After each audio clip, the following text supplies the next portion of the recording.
Welcome back to Great People Only. Today's guest is professional boxer and coach, Macaulay McGowan. Today we talk about the reality of life in boxing, from the long training camps and the setbacks, and the moments that shape a fighter's career. We get into his journey from the gyms of Manchester to fighting on major cards around the world, including facing the likes of Sergio Martinez and his title fights, the role his coach Joe Gallagher has played in his career, and what it's like working in elite training camps alongside world champions. But this conversation also goes deeper than boxing. Macaulay opens up about fatherhood, dealing with adversity outside the ring, and how these experiences change the way you see success. This is an honest conversation about discipline, resilience, and what it really means to dedicate your life to something. Enjoy.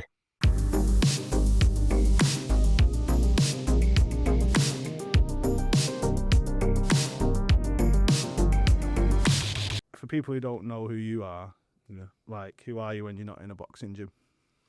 So, my whole life's boxing. I don't. Yeah. You know what? I've seen that book in a lot of that question, a lot of like self-help books and whatnot. Like, who are you without telling us what you do and stuff? Yeah.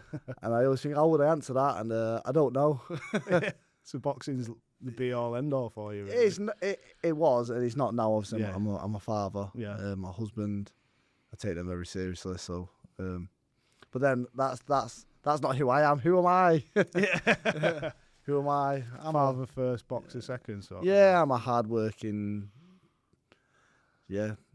stubborn individual. stubborn. Yeah, you got to be, man. Like, you've got to be to get punched in the face for a living. You can't be a shithouse. It doesn't matter if you're a journeyman and you're 1 in 112. You've still had 113 fights. Yeah, no. Journeymen, they're different breed. Them Backbone of the sport. Aren't yeah, they? they're really great. And if you speak to them, you know what I mean. Journeymen should get more coverage with them, like on podcasts and interviews and that, because if you hear their side of the story, it's very eye opening. Like, before my last fight, I thought, like, your average journeyman, well, he's not your average, you're a really good journeyman. And I spoke to him before, and then it's just nice talking to him. But yeah, I never really like to bring myself up, but when I think about being a boxer, I'm not scared of anyone. I'm not. When I think about my career and I think about the fights I've been offered, and I said yeah to that haven't happened, when my manager's kind of going, well, not kind of had that one. I'm like, yeah, anyone, yeah, it don't matter. I had to tell my manager, he's my coach as well, obviously, and I said, I'm giving you permission to say no on my behalf, because any fight I got offered, he'd like, as my manager, he has a duty of care to, like, this is what we've been offered, because he would hate for me to find out that he's not something back and me never know. But I said to him, look, Joe, no matter who you give me and how much money, I will say yes. Because I can't help it. I cannot help it. I'll say no initially, like, no, that is a good thing. That don't have that fight, but then I'll stew on it for 2 hours and think, well, if I just train for the next 6 weeks and this, it'll be worth it. And if I just win, so I said, you have my full, like, permission. Any fights that come and you don't think so, don't even knock him to me. Just say no. I'll say yeah. I think it's a bit of a cliche, but it's true, innit? Your fighters are so tough. You need protecting from yourself sometimes, don't you? Yeah. And like, it does take a pretty big man to be able to admit that, I think, because you are by trade hard as nails, and you're just like, yeah, I'll fight anyone, and they're like, no. I remember once, I say this story a lot, before I boxed for a European title, which is like my biggest opportunity, it's like my world title fight. I had a European title shot live on Channel 5 it's going to be in Manchester, but it ended up being in Bolton, Greater Manchester. Oh, at the Macron? Yeah. So before that fight, like months prior, I was just getting offered fight after fight after fight, and I was like, yep, every single one, yep. And then it got to the point where I think Joe just stopped sending them me, and then eventually, luckily, by listening to him, we got the European title fight, and yeah, it was good. Yeah, I mean, we'll touch on like Joe and everything later because the guy's a legend in his own right, but he kind of knows what's what, I guess, doesn't he? So you have to sometimes be not stubborn and be like, maybe he kind of does know what he's talking about. Yeah, no. He's a stubborn man, but he knows boxing like the back of his hand. And I'm very stubborn, and I can't help but it's like I'm a fool for boxing, basically. I'm a fool for loving boxing because I'm so self-aware about it. Like, I know what's happening. Like, I'm too tough for my own good. Yeah. I'm like, I love it that much that I'm taking fights, or I would take fights that are not good for me. But this part of me was like, nah, I just love it. But I am very self-aware that that's not the right place to do. Like, when you think, like, what you said before, a fighter needs to be protected from himself, I'm like, well, that's me, I know that, I know. But at the same time, there's part of me like, nah, I just want to fight. So, like, let's kind of like go back to like the start of it then. How old were you when boxing grabbed you first? So I went into the gym when I was 8 years old, and Is that Jimmy Egan's? Jimmy Egan's, yeah. So we was at Crossacres then. I think it just moved from Ringway to Crossacres, and but before that, I knew my dad had boxed, so I would not obsess about it, but like I'd had these little Mike Tyson shorts and a little punch bag from B&M. I was like, and I would somehow tie it onto me light bulb. Like this is gonna burn the house down, but I'd tie it onto me light bulb and I would just like hit it for hours and hours. I'm like, Dad, when are we gonna take me boxing? When are you gonna take me boxing? And then we moved to Bench Hill. We were living at New Green at the time, and we moved to Bench Hill, and my friend was going, and then he was speaking to my dad. He was like, "Yeah, Jimmy Egan's on." My dad boxed with Jimmy Egan with Joe, who's now my coach. Which funny how things work out. But yeah, so then I went with my friend. So was Steve part of your life and all then? Steve Egan, yeah, Steve. Yeah. So it was Jimmy Egan at first with Paul Donnelly. They were like, they learned you the basics. They pretty much did everything with us. Paul Donnelly was a big part of my life as well. And then obviously, sadly, Jimmy died like a year and a half later after knowing him. But like the impact he made on me in that year and a half, 18 months, like was crazy. Like I'm still doing now boxing because I met Jimmy. Yeah, pretty much. Everyone, I think, be hard pressed to find someone who say a bad word about Jimmy Egan, wouldn't you? Yeah, I've never heard anyone say it. I've never heard, and like, even if people will say, "Oh, you weren't really like a proper boxing coach, or was it like, or the most technical?" I was like, I don't think he ever got into boxing to be the most technical. I think he just got into it to take kids off the street. I think it's almost like, and I know you're a City fan, but you know, like when Alex Ferguson left United, right? He went shite. Right? It's like that. It's like this institution. He's an institution, wasn't he? Really. So he was a inspiring figure, not just a coach. It's like almost kind of like legendary, mythical figure, and I think that's like a massive part of it is that when he went, everyone just felt it like a shockwave, didn't they? Well, it's funny. I've never said this, and it just clicked to me. Like when I first met Jimmy, it was this warmth that come over me. Like I met him. And like he said a few words, but there was this warmth, like I'm in the right place. And I got exactly the same feeling the first time I went to Joe's. Yeah. Joe was trained under Jimmy as well. So. At Champs. Yeah. No, we had Champs was at Bolton at the time. Oh right. And I knew Joe, I'd seen him around, but like I was going to train with him. Like I'd got in touch, and then he said, "Yeah, come down." Yeah, nice. And I was coming off like 2 losses. I was not really anybody, and he trained all these world champions. He said, "Yeah, come down." And I met him. And like, he weren't what I expected. He weren't like this. Obviously, when it comes to the gym, he's a very like authoritative figure. But like when I met him, there was this warmth that come over. I thought, I'm in the right place here. Yeah, nice. Yeah. And like, is the love for boxing was obviously before that, but when you went to Joe's, did that like solidify it as like your life's pursuit almost? No, so like when I went, so people can't believe it when I say I've only been with Joe since 2021. Like I had a full career before then, really. Yeah, okay. But I kind of stayed off boxing a bit, kind of went the wrong way. Not went the wrong way, but like it weren't my main focus. But then going to Joe at, I think it was 26, going then, like it's helped. Like everything just resumed. And I thought, right, I'm where I should be. So now. you kind of going off a little bit. You met Joe, and it kind of So like I'd boxed. So I've been a professional since 2014, 2013. Mm-hmm. I was like 19, 18, I was too young. So I've been professional for years. Then in like 2019, I think it was 2020 was locked down. I had a few losses. Yeah. And then, but like before, like my son was born. There was just like loads of things going on. And I thought, I don't want to do this anymore. And then I thought, last chance saloon sort of resurgence. I thought, right, I'm going to just put myself out there and try and go with the best coach I know. And I did. He was the person I reached out to, and it was a Friday. And I sprained my ankle at work. But no, it was a Thursday, sorry, and I sprained my ankle at work, and I thought, right, I'll say, yeah, come Monday or something. But yeah, see you tomorrow. This is the address. I thought, right, this is the first task. The first test. Yeah, the first test. I thought he wanted to see. So he wanted me to. He was going to see if I said, no, I'll come Monday. Yeah, I thought, nah. I said, right, see you tomorrow. That was it. What was your day job at the time? You still doing that, or? No, so I was a labourer. Yeah. A labourer with Joe. With Joe, That under Danny Broadhead Developments. Yeah, He's a great guy. Like, it was the chat that I had with him, actually. He was the one that said to me, Macaulay, like, this is second to you. Boxing's your main focus. Yeah. Why not just give it a go? Like, forget about work and all this, so you'll still have a job here. But, like, get into a gym where we're the best, try your luck, and go from there. And that was, like, the catalyst, really. So, in the van, I remember I was in the van with him, and I said, right, I'll message Joe Gallagher now. Like, yeah, do it. So then I messaged him. And then he said, you can work half days, full days here, around training, this, that, and the other. So, yeah, and then, like you say, the rest is history. I didn't realise it. So our Joe's got all right hands as well, to be fair. Yeah. He might actually be first place in the hardest cousins, to be honest. Yeah, it's quiet. It's always them quiet ones. So, yeah, I think it's...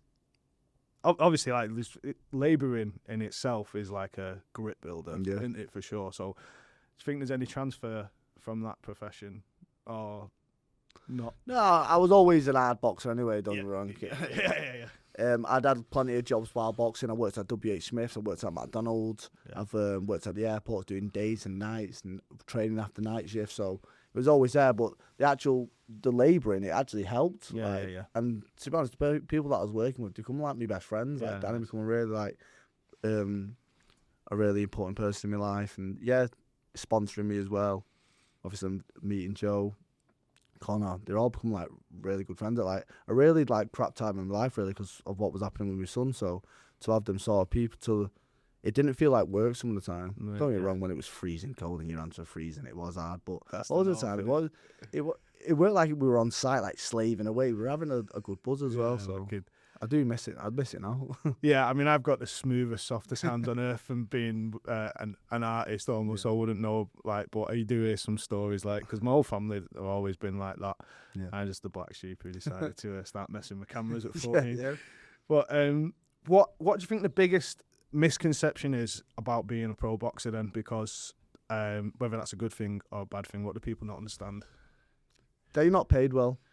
I think that's the biggest one. And I don't want to come in and say, I haven't been paid well. I have at certain times, but when you add up the years and the hours, and not so much like you're physically with your family, but a lot of the time you're not mentally there. You think about the fight, or you dieting, so you can't really enjoy yourself the way you want to be.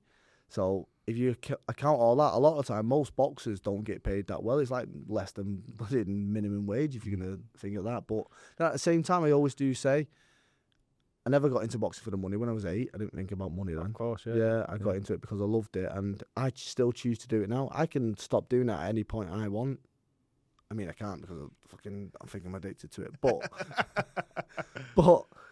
I just, like, we complain and we've got to do this, we've got to do that, I've got to run, I've got to do all this, but I choose to do it.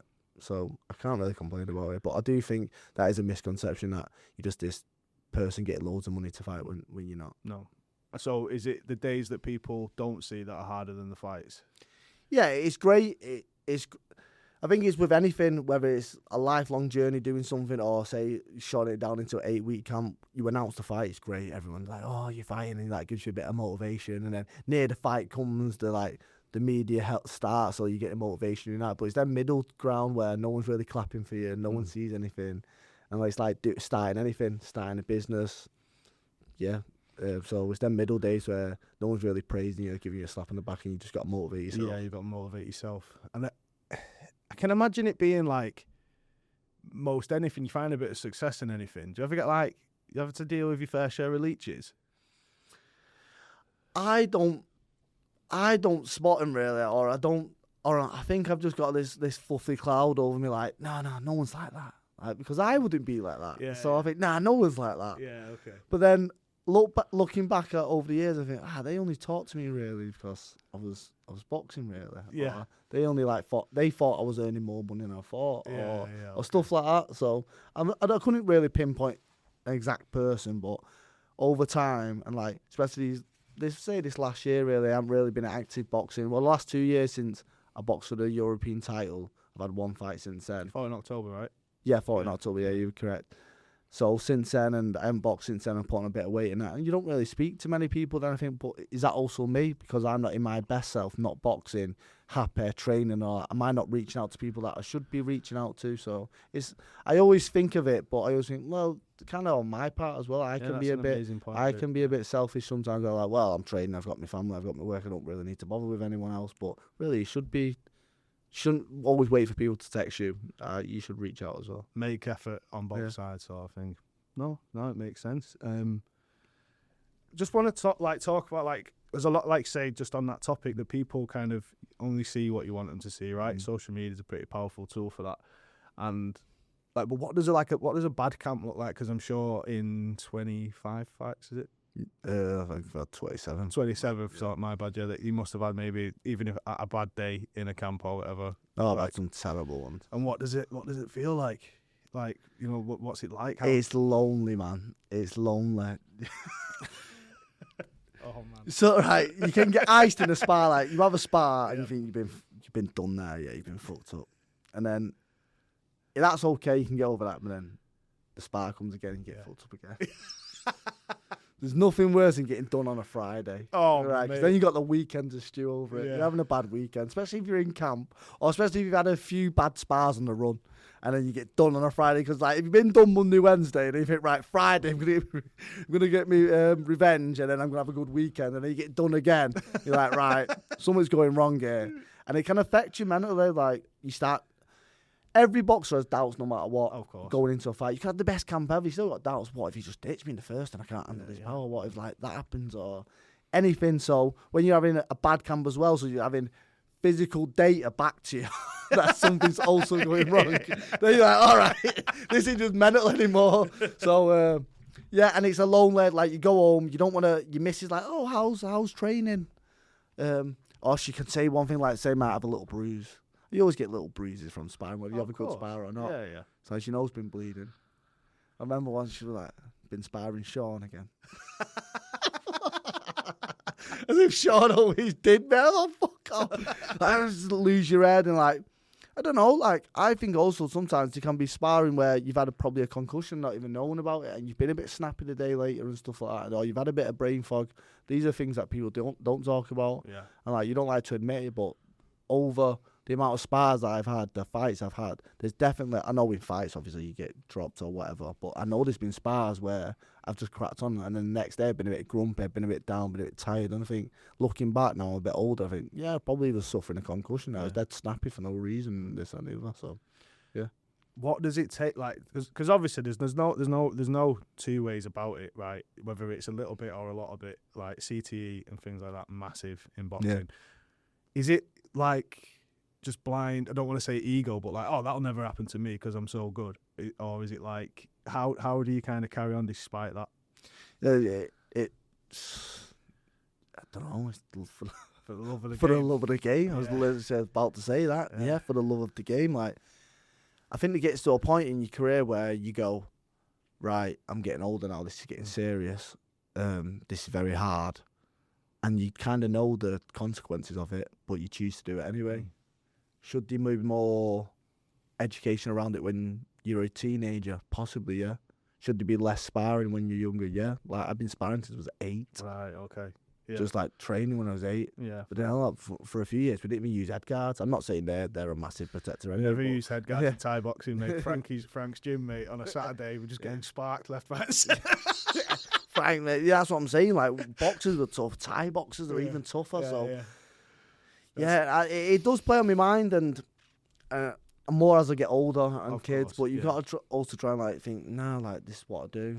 This is part of the job, really. Yeah.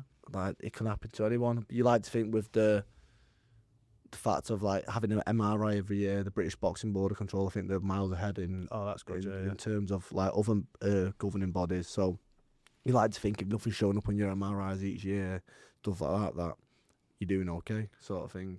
But like, these times, like I spoke to other boxers and they're older than me, And you're like, do you not worry about it? I was actually having this conversation when I was out in Nigeria with a boxer, and they were like, oh, you know, if you forget something or you slur a word or you say a word like wrong, or like you think, is that a sign? Or and there are things that play on your mind.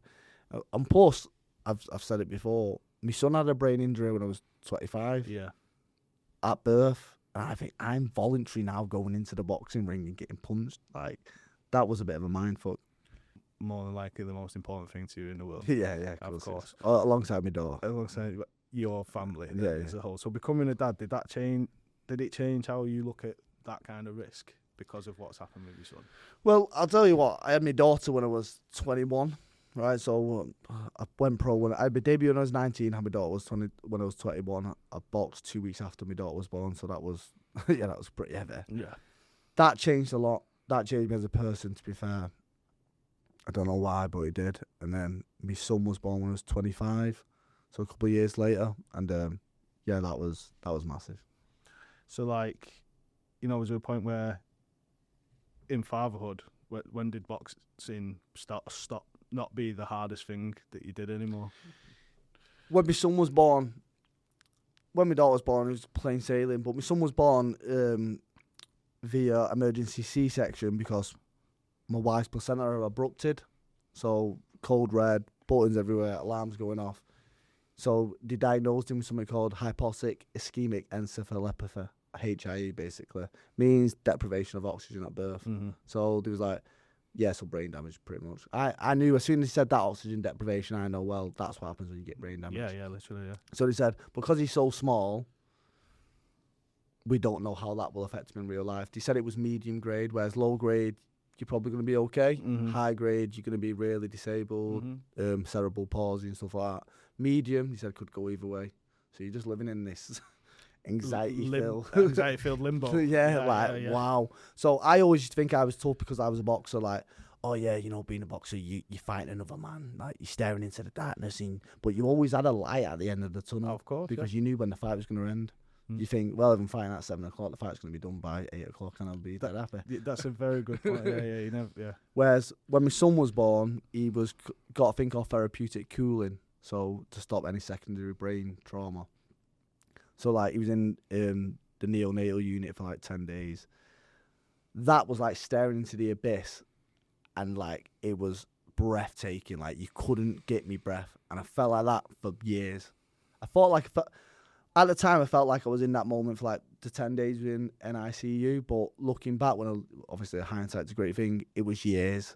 You felt like you couldn't breathe. You were just, I don't know, like claustrophobic through just this amount of worry, like what if this happens, anything that went wrong, oh my God. And I think, never really said it, but I'm very like, I'm a hypochondriac now when it comes to my own health now. Oh yeah, so like health anxiety. Yeah, bad. And I think because what happened to my son was like a 1% chance of happening.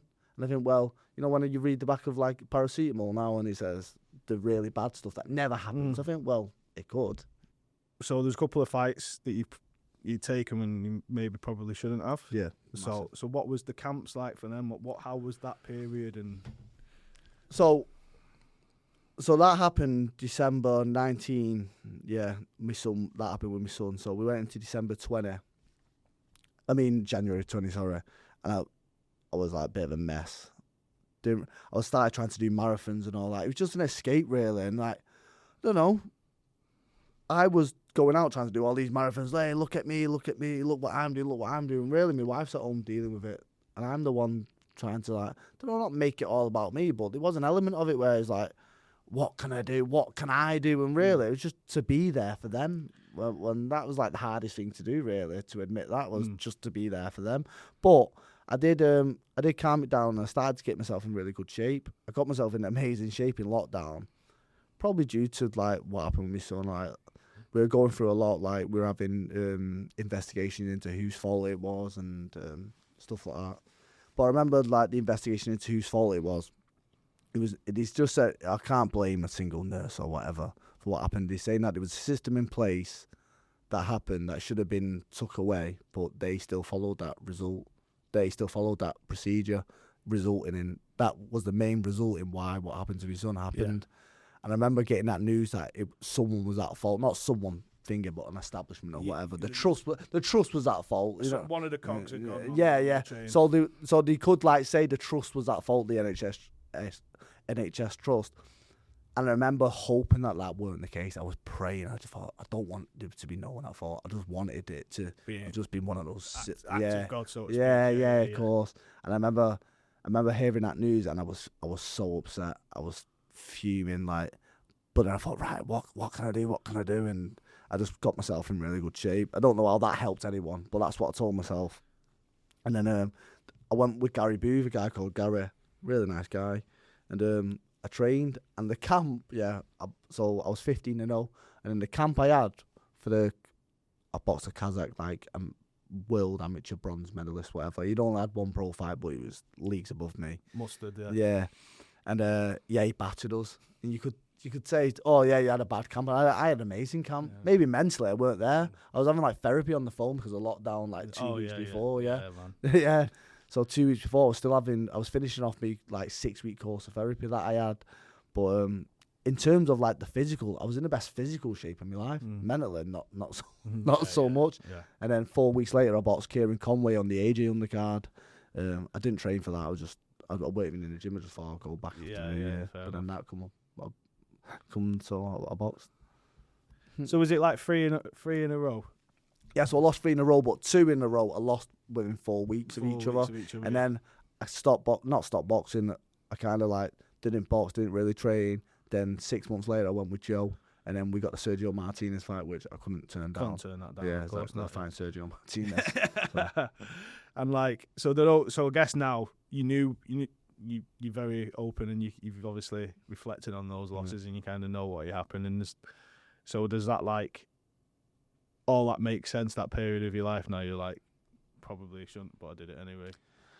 No, you know what I did at that time? This is what boxers do, to delude themselves that their training and their fight is probably very egotistical, that they're somehow going to help the rest of the world. So I thought, when the fight got offered to me by that Kulkamet, the Kazakhstan fella, I knew he was too good for me. Yeah. And he was I was making a certain weight at the time, and he was the weight above, and he was massive, and he was a southpaw, which I don't really fare well against at the time anyway. Yeah. And then, so sorry. Yeah, I know where we're up to now.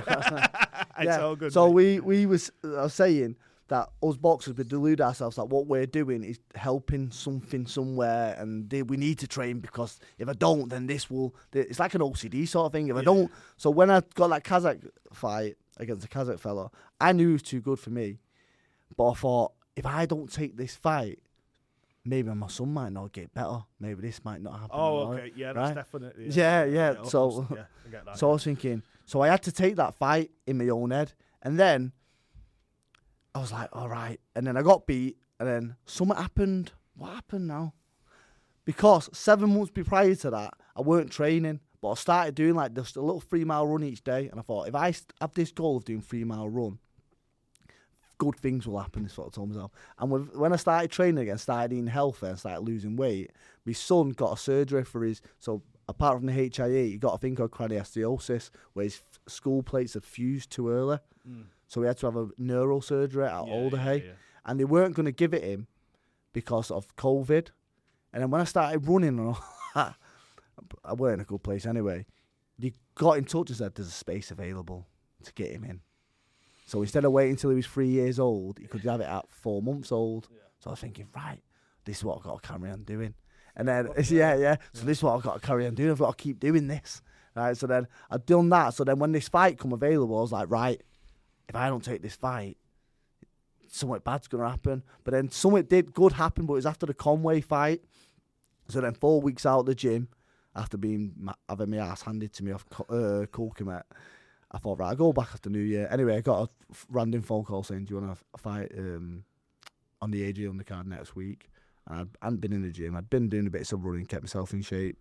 But I just thought, I'd rather go on site on Monday in December, or going to the Wembley Hilton Hotel and having a fight week there. It's just that they're two very different things, aren't they? I was getting paid a lot of money, so I was like, even though the favours ain't good for me winning this fight, I thought, I know which one I'm taking. Oh, absolutely. And then I got beat off off Conway. And then 2 days later, my son took his first step. So I thought, right. Just got to keep losing. That's it.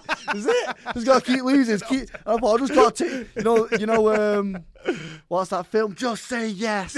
Yes, man. Oh, yes, man. Yeah, yes, man. Yeah. And then he goes to that seminar and he's like, just say yes. Yeah, and I'm like, great. that was me. Just say yes. Just yes. keep saying yeah, and life will just unfold. Good So, things will happen. yeah, just keep myself open to all scenarios and all experiences. I thought, if I just keep myself open, and he started walking, and that was one of the main concerns, that he might not like walk. motor functions and stuff. I think, being open to things and saying yes to stuff, it can only be a good thing, right? So you mentioned there, obviously, like, you had the option of going to site or fighting at Wembley, so you were still doing your side work. Yeah. So, like, I don't think people really understand how many professional athletes still need a job. Oh yeah, massively. They don't get it, do they? Because even if you're getting paid, say you get paid 25 grand or whatever, you think, well, that's like a yearly wage to some people, and it's not always a bad yearly wage as well. Yeah. In one fight, obviously you got to pay out stuff from that. Yeah, exactly. But you don't know when that's coming. Or if you get 5 grand, you don't know when it's coming. So you got to have a full-time job. Otherwise, you're just like living fight to fight. And I think that's when, I don't know, you can get the disillusioned with it. I don't really know. I think that's why a lot of fighters end up kind of going broke as well, don't they? Because they live fight to fight. Yeah. And you can't all be Brendan Loughnane who wins $1 million, but like... yeah. But how many years did that take him? Yeah, he was 33, I think he was, you know what I mean? Like, he's always been on the cusp, Brendan, man. A lot of fucking hard, isn't it? I love watching Brendan fight. But, yeah, you're right, innit? So you get a lot of people, either like I know a lot of guys who've had maybe 3 or 4 pro MMA fights. It's like they're all coaching now. Yeah. Do you know what I mean? Yeah. It's like you've got to. There's got to keep the lights on. Yeah, of course, yeah. Because I imagine pro MMA is even a million times less than what you get. Yeah, at a lower level. Yeah, definitely. 50 quid in a hot dog. There you go, mate. That's it. It's like I train quite a few MMA fighters, just like boxing pads, and some of the money they get, I'm just like, my mate as well.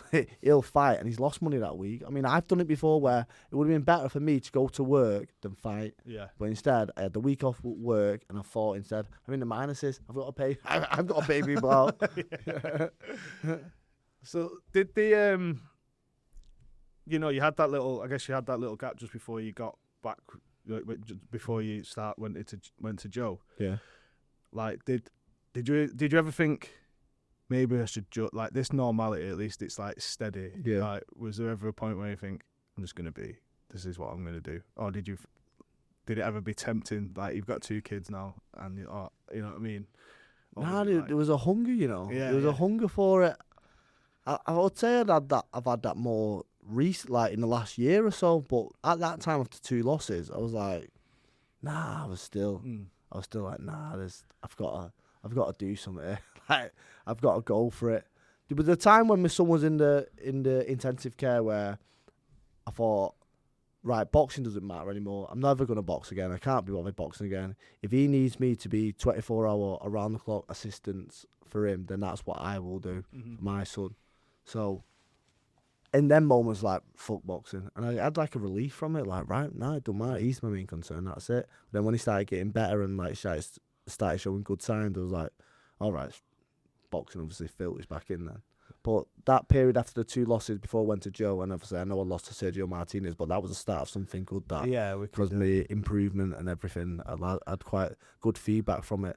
But yeah, that period before I went to Joe, I was like, nah, I'm still going to do it. Yeah. I mean, your 3rd loss was with Joe. Yeah. Was that the first camp with Joe? Yeah. So let's talk about that shift. And who'd you come from just before that? Guy Reeve, I just lost. Yeah. But my main coach for most of my career was Anthony Farnell. That was like from, I got to 13 and 0 with him. Then I went with a coach called Ben Lancaster. Yeah, I've been around a bit. So what was it like? Was there any, it's not like an animosity thing, it's just what you did for your career, the best step for your career? Yeah, I think as a boxer, always leaving a coach, I'll always say, look at, like, because I'm older now, I think he's always the boxer. Yeah, I think, obviously I know there's other situations, but in my situation, it's always been my problem. No coach has ever done wrong by me, to be fair. Anthony Farnell was great. Ben Lancaster was great. But then Gary B was great. Gary B couldn't have done more for me. Like, sponsors a lot, like, all great people. But and any boxer, like, they go somewhere like, this is the best place ever. This is the best place ever. And then as soon as you make up in your head, yeah, I might leave soon. You just start looking for faults, like, right. So anything is like, so you start. I didn't get pads that day. Always a bit grumpy that day. Yeah. You can make up a story in your head. It's like, I've never had it because I've had the same girlfriend since I was young, but I'm guessing if you had it in a relationship, best thing ever. And then when you decide, I don't like this anymore, you start looking for everything, fault. Yeah. So I mean, that's kind of like having a boxing coach. So every boxing coach I've had, they've always done the best for me, and I've rather just been young and immature. Like, oh no, gonna go there. So. People say, oh, if you met Joe earlier, do you think that would have been better? I was like, no, because I would have messed that up and left. Right, so that's really self-aware, to be honest, though. At least you know that, it's down to you as a person rather than bad coach, Yeah, of course, yeah.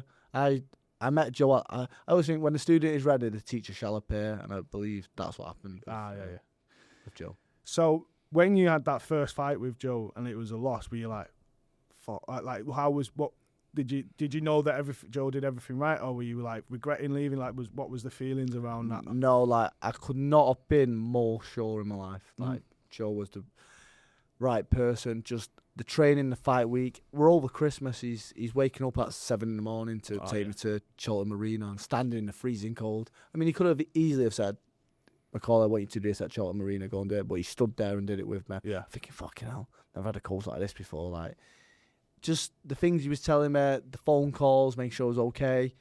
He was just there for you, and he made it feel like we are going to Madrid as the away fighter, but we are together, and like, this is it. It's us v them, and I've never felt that feeling before. Like I said, I've had great coaches, don't get me wrong, but there's something about Joe where I just thought, wow, like, he means fucking business.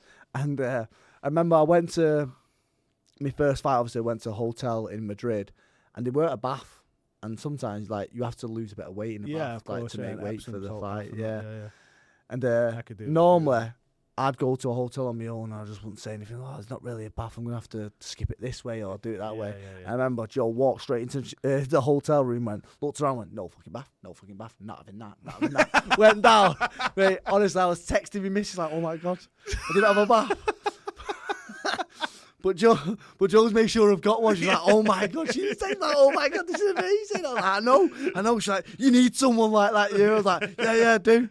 And like, so I always say, like, Miss always goes, the best thing you've got off Joe is when you go in a restaurant now, if you're not happy with the table, you'll say. Yeah. Normally I'll just go, oh yeah, it's fine here. Like, loads of people just walking past. Like, when you get a shit haircut, you're like, it's sound that, mate. I'm right near the door, people just walking past, like, it's dead cold. But she goes, if you don't like the table now, you'll say. And like, that's a Joe thing. Joe said, I don't want to sit here. So.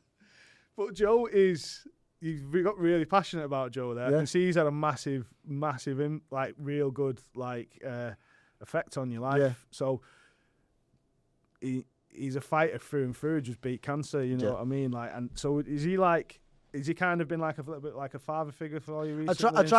I try and refrain from saying that, because it's kind of cliche, innit? Like, my coach is like my father, this, and But he's a very special person in my life. Yeah. One of the most special persons in my life, especially the way he is. And like, in the last, I always say it to people, my career, I was having a decent career. I was like 15 0 I was like free on the bounce. And then, but these last 4 or 5 years with Joe, obviously I've still got a bit longer to go, but I can be satisfied now. And I think if I didn't have met Joe and trained and had the fights that I've had with him and had the career and trained the way I've done, I'd be sitting there thinking, what if? And I'll be, when people retire, they're very depressed people because they think, oh, could have done this, could have done that. And I think meeting Joe and having the experience I've had with him since, I think, when it's all said and done in a few more years, I'll be quite fulfilled. Yeah, amazing. Yeah, that's because of Joe. Yeah. So, like, what was how did you, when the diagnosis came, obviously he beat it as hard as nails, we all know that, but what was how did you fit, you just come to this, where you've gone to that camp, you finally, everything's clicking, and then that happens, what was the feeling? Well, when we got diagnosed end of 2024, then I was starting to get more of a coaching role at this point, at the end of 2024. Not more of a coaching role, but helping out a lot more. Yeah. I feel like me and Joe were getting, like, not close, but like we're seeing a lot of each other because we were coaching. Like obviously, I know he's the main guy, obviously, but I'm helping out, so we've all got to be on the same page. Of course. Yeah, and he let us know, and he told us.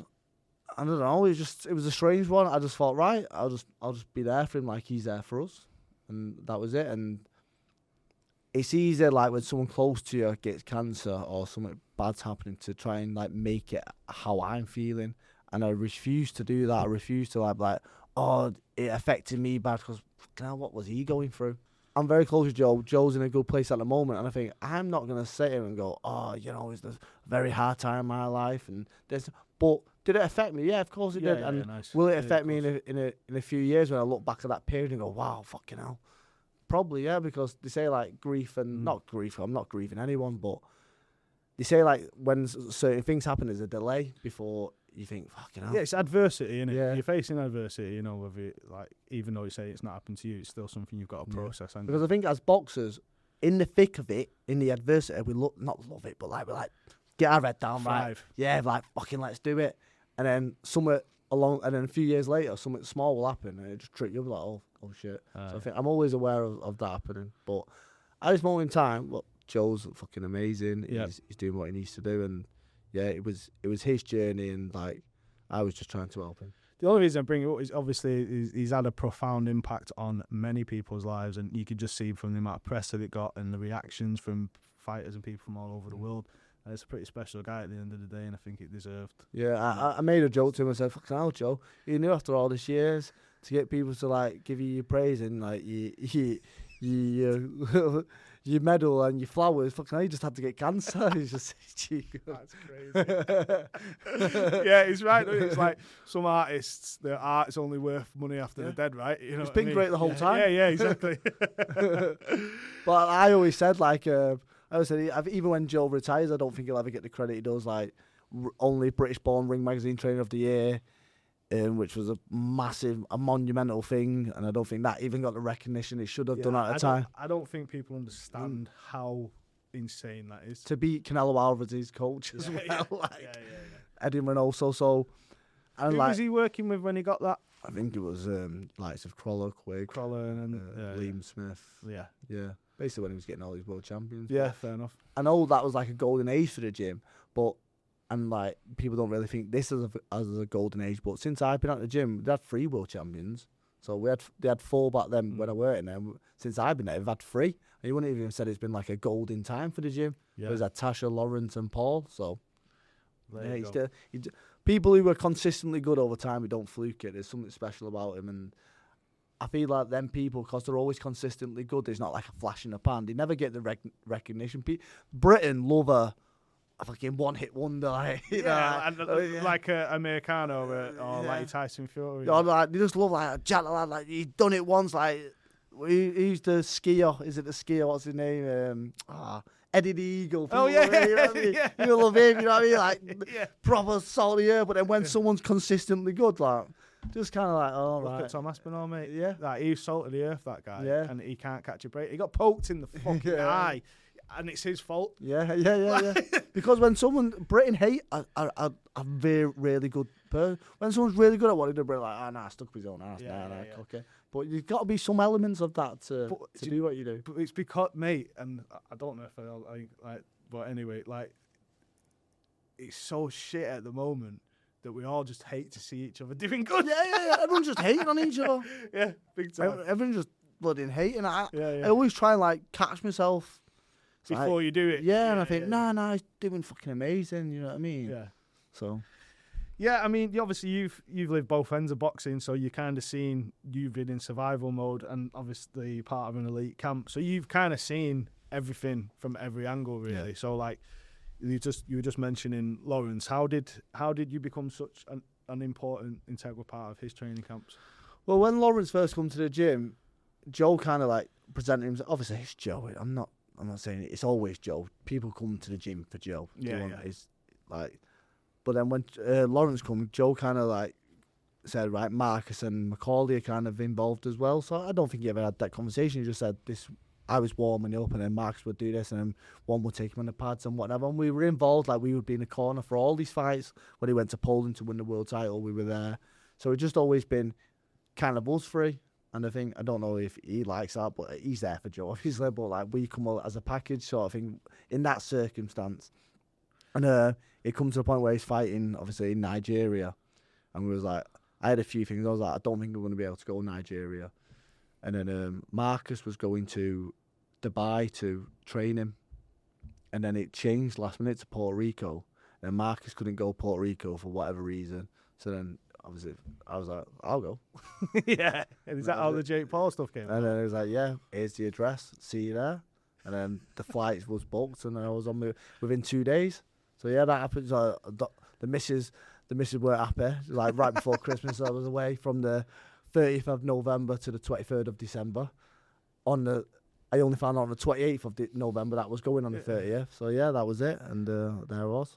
Just made my way to Puerto Rico. It's mad, isn't it? M22 to Puerto Rico. Yeah. But like you say, sorry, Mal, that's the first time that's happened to me, was it? No, sorry. Yeah, so you were saying about like how you come as like a package deal. It's a pretty good endorsement though, isn't it? To be like, Joe is like, this is my guy. Yeah. You'll get as good a training from him as you will from me. Yeah. Like, and he's like, you're an extension of him almost. Yeah, right? of course, so that must be quite, like, I'm never going to be Joe, and no, of course, I understand.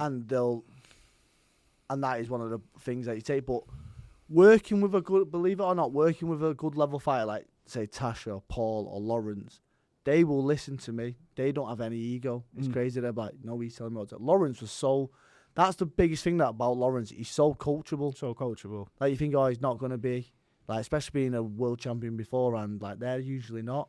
And then he come and like he's asking me for advice, or should I do this? And when you tell him something in the corner, he's literally listening. It's the kids that are like 4 or 5 and all that will be like, yeah, no, I'll just listen to Joe really. Yeah. But the top people, they're so coachable, they'll listen to you. Well, there you go. That's you've got a career for life really there.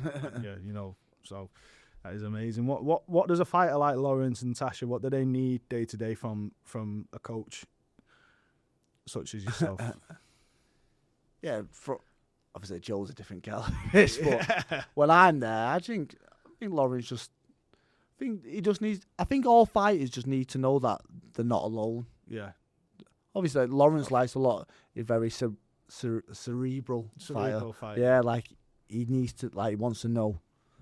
All right, if I'm stepping this way, why? And Tasha needs like 3 things to know about. She can't just be left to go willy nilly. She needs a bit. I think a lot of fighters just need a bit of structure. Yeah. Just need a bit of structure and to know they're not alone and you're there with them. Fucking.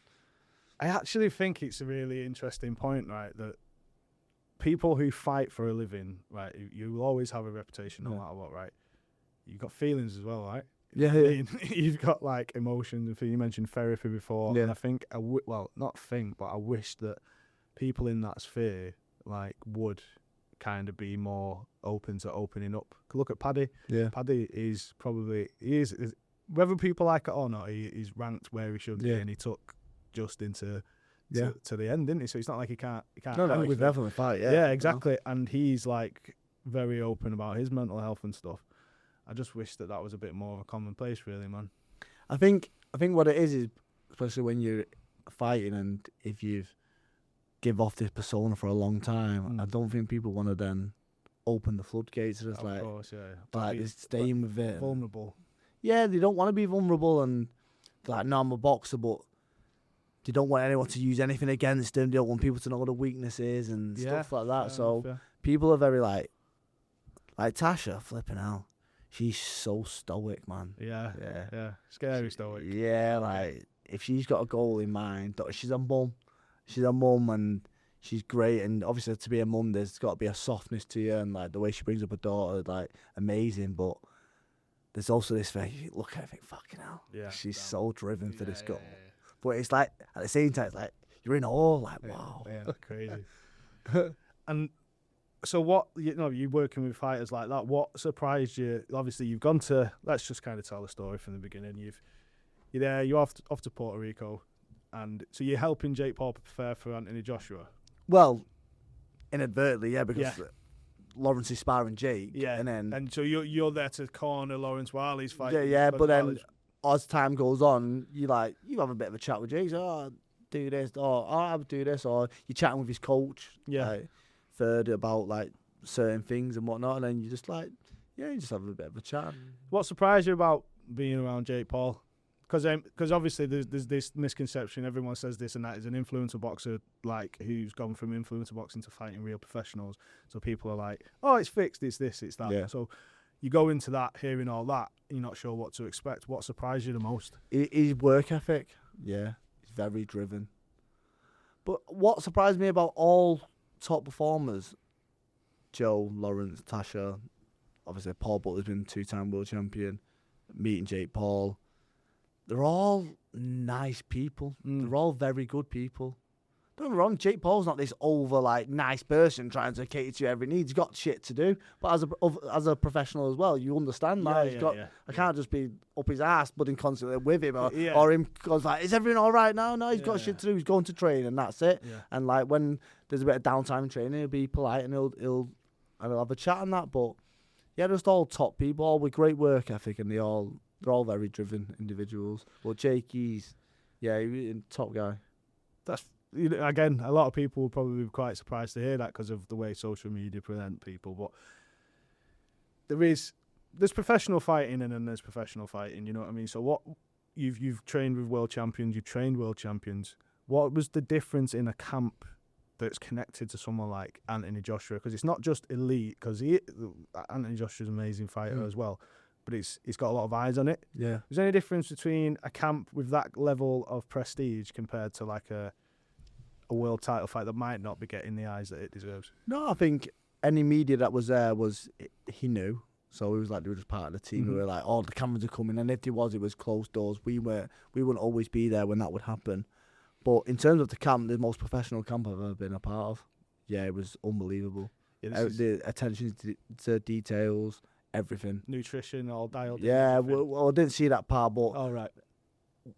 I'm guessing so, yeah. Like, he's got budding hyperbaric chambers upstairs. And I'd do anything for a hyperbaric chamber. Yeah, you're speaking to him, so, like, he's training in the morning, and then you're speaking to his team, and he goes home and he spends about 5 hours in recovery because he's got all that stuff at home, ice baths, this, that, and the other, and then he trains again at night. It was just so calculated, and the stuff he was doing with his coach, it was so professional. So, like, whatever you think of Jake Paul, his work ethic was there.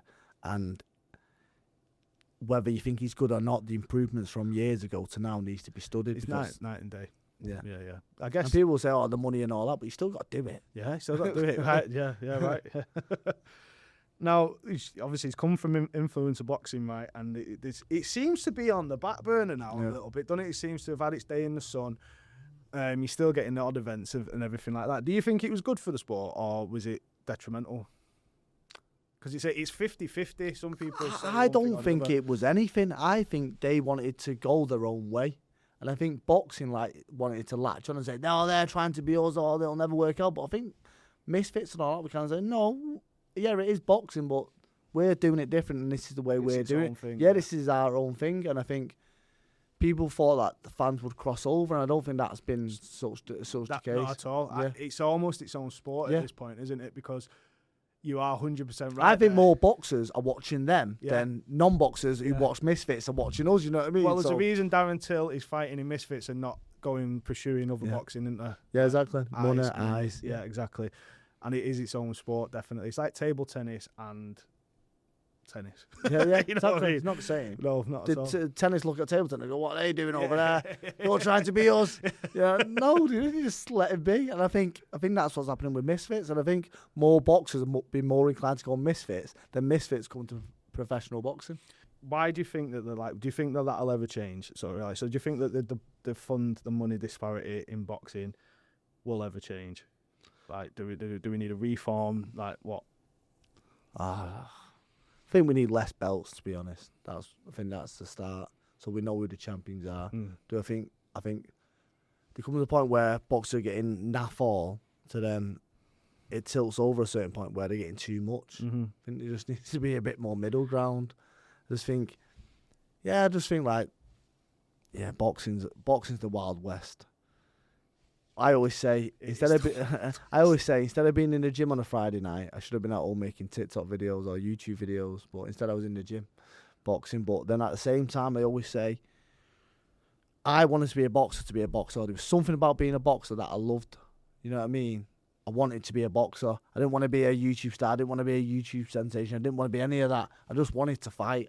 Something about boxing and the purity of just boxing itself was what drew me to it. So I fulfilled and do what I want to do. Whether it's got 100 million people on it or 10. Doesn't matter. I'm still doing what I do. It's like that clip of Thierry Henry. What would you be if you were a pro footballer, an amateur footballer? Amateur football. Yeah. The amateurs are crazy, aren't they, as well? The amateur boxing, Yeah, best days of your life. They're That's what I've amazing. heard, yeah. That's what I've heard, man. But I guess like on that, obviously, I feel like you made a different stuff, right, with your whole attitude, mate. You know, like, because I got to research you for this podcast and found out about all, you know, looked at your fights and everything. And there's one thing that you've got that a few other fighters have, and it's the fact that you're from the north of England. Yeah. And what is it, right, about? You look at fighters like Bisping, Brendan Loughnane, Dalton Smith, Tyson Fury, and there's a massive pattern. It's like almost like a different mentality to like anywhere else in England. Like, what is about the north of England that keeps producing fighters like yourself and the ones? Not Northern grit. Northern grit. Yeah. Well, it's just like coal mines, grit, or it's like, I know it's pretty romantic, but like it's just grit, isn't it? Like you can't get anywhere else. It is grit, and I always seen a saying of a guy called Robert O'Neill, who was the person that apparently done the fatal shot on Bin Laden. But he did, he had a great quote in his book, a great book. It's called The Operator. But it's so they're saying about the 40% who pass is a foot or 4% who pass. When you go to SAS training, whether you're white, Asian, mixed race, whatever, it's always 40% of them people that pass.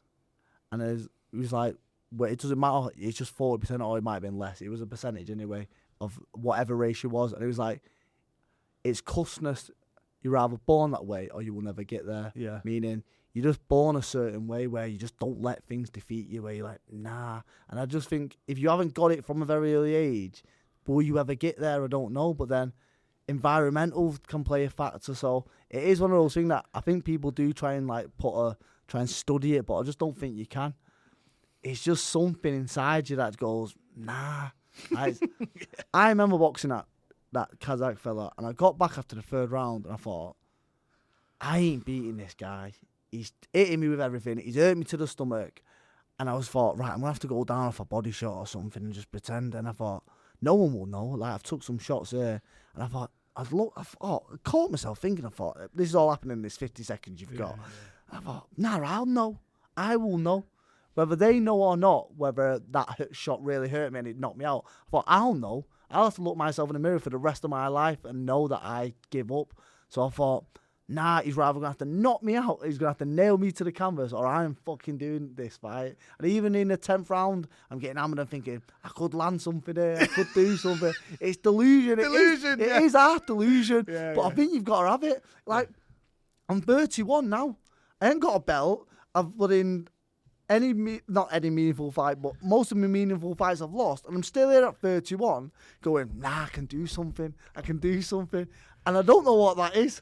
It is delusion, love for the game, Northern grit, whatever, but it is something where, I think I've got to be a bit crazy to do it. Maybe a lifetime taking punches is maybe a bit crazy, but...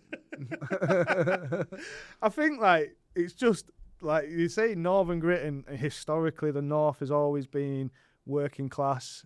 Like, you know, it always, like, filters down south where the money it's our comes from. mums. Yeah, it's not, mate. My mum can bring a tea bag with her hands, mate.